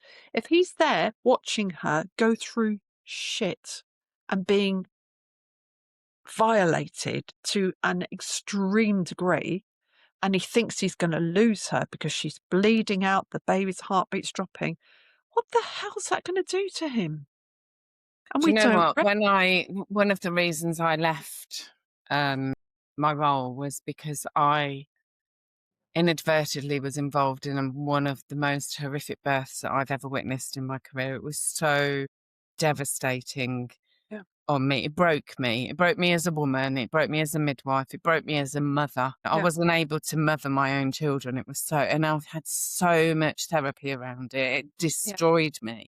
But the most heartbreaking point about that whole birth, I mean, the whole thing with her, it was horrible. And I couldn't ever tell you about, I can't talk about it still.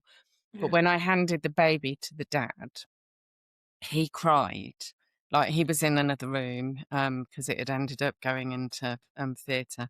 And I brought the baby out and handed him this baby. And as I handed him the baby, he started crying, and I could see he didn't particularly even really want the baby, because this baby had damaged his wife, and he didn't know whether his wife was going to live or die. And I handed him the baby and he started crying, and he went, "This is meant to be the best day of my life and it's the worst." And I wake up to this day at times screaming and shouting because that echoes in my head. Yeah. And I've had a lot of therapy around this. And even you talking about it, I can feel See it. the Yeah, I do. I do want to cry. because it's just, but you should, because if it affects you, but again, disease is all about suppression. If we suppress it's grief. You are struggling with grief. You're grieving for what should have been and what happened. Yeah. Yeah. It's accepting that grief within you. And again, that's what I love about doing the homeopathy, because we really dig down deep with it. Yeah. Because we want to get to the root cause of what created your disease. Yeah. And I do, I've done a lot of work around that. But for me, when I talk now at that moment, like I'm telling you about that moment, I'm feeling his pain because I know he hasn't dealt with his pain. I know that thread of connection is still there, and that this that I'm expressing now is still his grief that he's never going to be able to express, like you were saying. And he's going to carry that through his life. Yeah, and I can imagine what that does to their relationship. It's either going to make them or break them, won't it? Either it will bring them together and they will be the biggest pair bond that nobody will be able to put asunder, or it will fracture them because they cannot cope with that trauma that's happened between them. And we do not recognise this. Oh, well, they're just thrown off, aren't they? There's somebody else's problem now. They're checked out of the hospital on day whatever. Incidentally, she did come back in a week later in severe pain, and I met her, and she was in absolute agony. She'd been in for 24 hours, and they couldn't get her pain control and pain relief under control. And I just got allocated, and I didn't realise it was the same woman. Right. And I went in, and I saw her, and she just cried, and he cried, and I cried, and we went through the whole thing. And it was just like a moment of like, she was so relieved to see me. And in the end, I said, look, you need to park that experience so that you can be with your baby, and we need to pick it up. But let me just sit here with you and just hold your baby and you sleep. And she didn't have any more pain relief. All she wanted was to be heard that what she'd experienced was violent and unnecessary and awful, and that what she was feeling was real. And all of her emotions were just manifesting in pain. Yeah.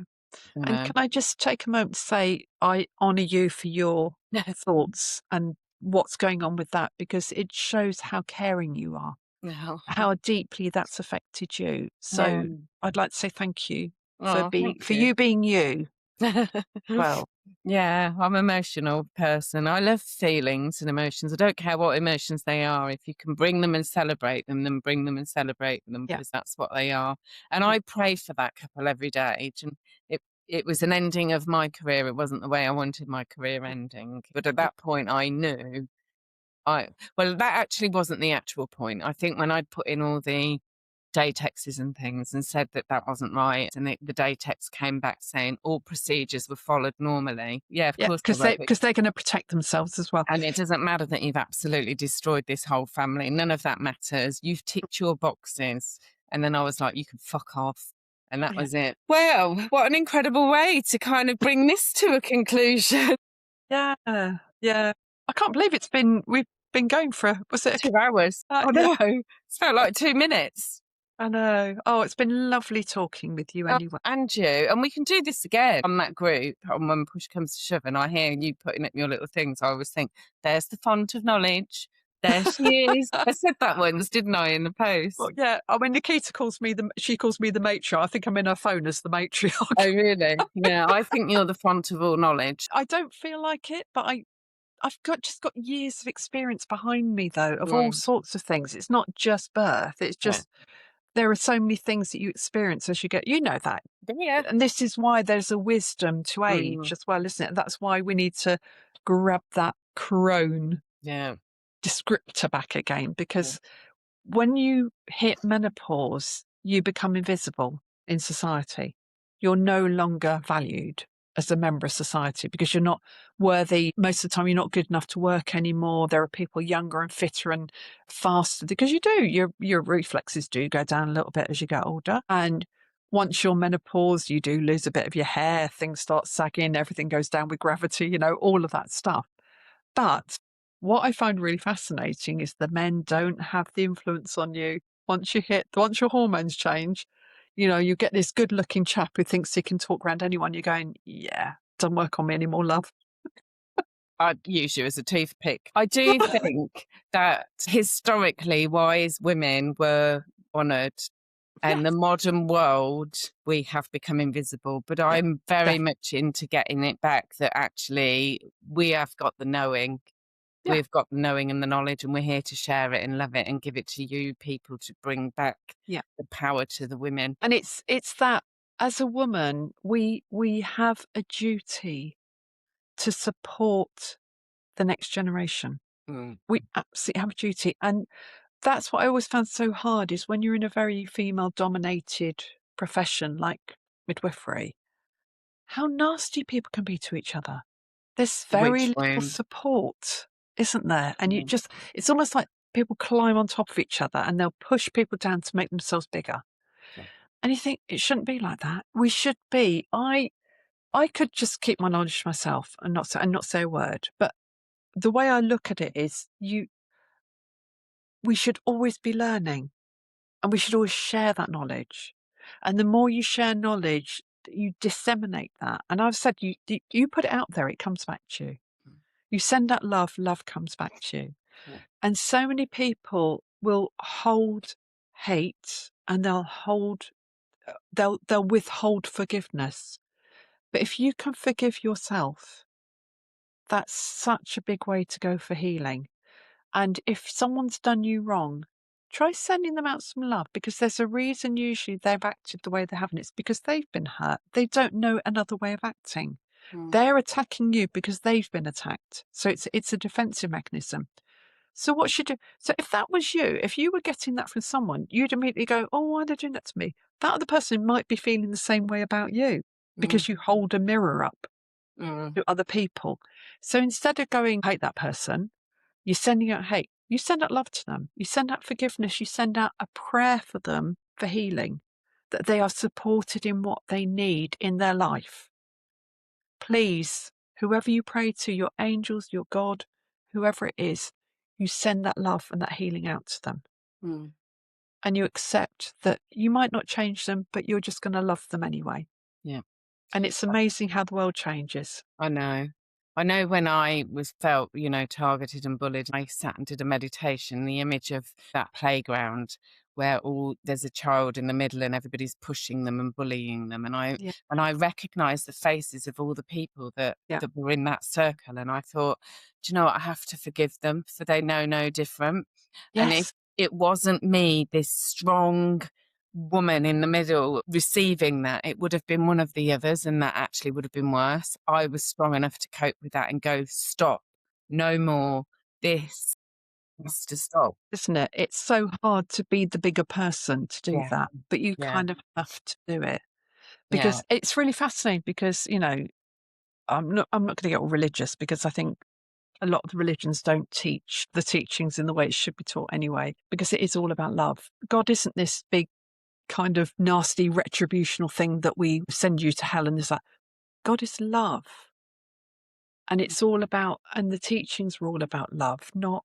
Well, heaven is here on earth. And it's down to us to create either heaven or hell. In here. Yes. It's in within you. Yes. So if we're creating heaven, then that we do that in a loving, kind way. I wouldn't want to be anywhere else other than in heaven.